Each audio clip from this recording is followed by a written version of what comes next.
When Evgeny Malkin wants, he can be the best player in a hockey game. He can do that whenever he pleases, because he is just a really good NHL player. With his performance tonight, the Vancouver Canucks lose 8-6. Ooh, what an ugly score. 8-6 to the Pittsburgh Penguins in Pennsylvania. What makes it even worse is that both of these teams blew a huge lead in the game. The Vancouver Canucks were up in this game. At one point, it was 6-3. Then the Pittsburgh Penguins scored 5 straight to win it 8-6. The Vancouver Canucks were also losing this game earlier on, and it was 2-0 Pittsburgh earlier. So the Vancouver Canucks end up blowing a 3-goal lead at the start of the third period, and the third period, well, it wasn't the start, it was 3 minutes into the third period. The Penguins light things up. They get a total of 5 goals in the span of about 13 minutes, which isn't great.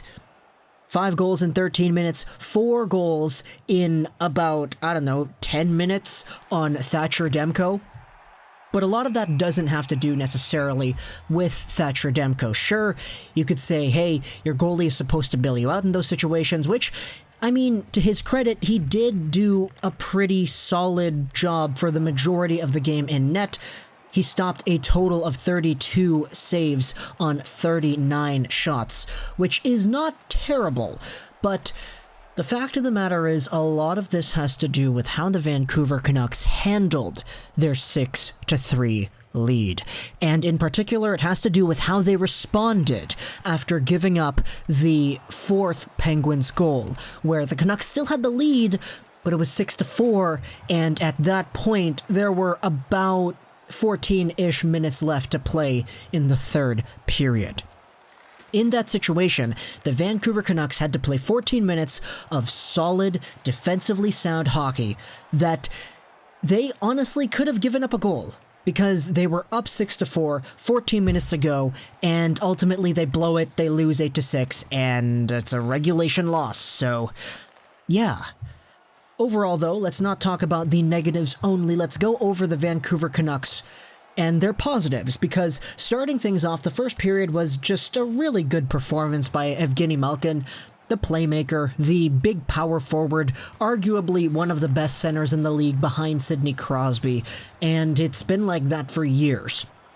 He gets 2 assists in the first 12 minutes of the game, assisting on a Jake Gensel goal, and then assisting on a Brian Rust goal that also features a Jake Gensel assist. So right away, it's 2-0 Pittsburgh, and it doesn't look all too great. Vancouver is down to a Crosby-less Penguins team, but then JT Miller comes in. It's a really nice feed from Quinn Hughes, but it's not accurate, because Quinn Hughes on 2-on-1 has a cross-crease pass over to JT Miller, who has to take it off of the outside of his skate, bounces it up to the backhander, and he roofs it over Matt Murray. That is one of the first shots of the game for the Vancouver Canucks. The Canucks ended off the first period with 3 shots on goal, which is not great. They had 0 shots in the first 10 minutes of the game, and that's really bad. Yeah, not gonna sugarcoat that. It's bad. I don't like that. But when they do take their shots, they do make them count. Miller brings the Canucks to within 1 at the end of the first period. Then in the second period, things are a little bit cool too, because it's Quinn Hughes who has the puck behind the net pretty much. He sends a long breakout pass out into the neutral zone at center ice to Elias Pettersson, who gives it to Virtanen, and then Virtanen comes right in, gives it back to Pettersson, who takes a shot and he scores. At this point, it's a tie game, 7 minutes into the second period. Quinn Hughes has 2 assists. He's up to 18 assists on the year at this point in the game. Pettersson has 11 goals. And it's a tie game at this point. So everybody's like, okay, the Canucks have a really good chance to actually come back. Malkin, who was really hot in the first period, kind of cooled off a little bit in the second, and Canucks fans on Twitter, on Reddit, and everything were saying, okay, now is the time to shine.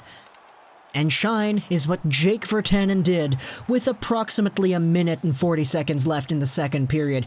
He gets a nice breakout into the zone from McEwen, who pokes it forward. Virtanen beats out Letang to get over to the loose puck, deke it over into the backhand, and shove it 5-hole on Matt Murray. Right then and there, it's a Vancouver Canucks lead at the end of the second period. It's 3-2. The Canucks are looking really good, and then all of a sudden, hey, Hughes sends one up, Levo touches it, and then Gaudette is right there in the slot. Gaudette has his 5th on the year. It's now 4-2 Canucks at the end of the second. Adam Gaudette gets a really nice goal off of a big screen, a big cluster of players right in front. He gets it past the down-and-out Murray. Murray gets pulled. He let in 4 goals on 11 shots, which is not good. And at the end of the second period, it's 4-2 Vancouver. Things are looking great, but then leave it to the same guys to start getting on the board for the third period, because Jake Guentzel gets his 2nd of the game, and it's assisted by Rust. All of a sudden, the Canucks only have a 1-goal lead to start things off in the third period. But fear no more, because we talked about how the Canucks earlier in the second got 2 goals in the span of about 40 seconds. Well, they do it again. It's JT Miller with his 2nd on the night on the power play from Boeser and Pettersson, and then Adam Gaudette has his 2nd goal of the game as well, just about 40 seconds later.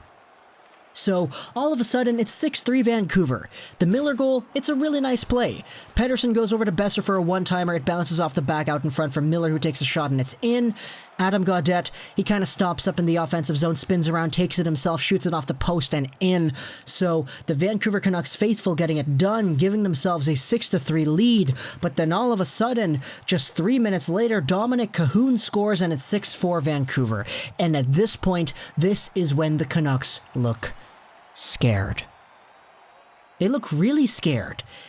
And that's ultimately what allows the Penguins to keep coming on with this pressure. If Evgeny Malkin comes back, and after the Cahoon goal, Malkin completely goes off.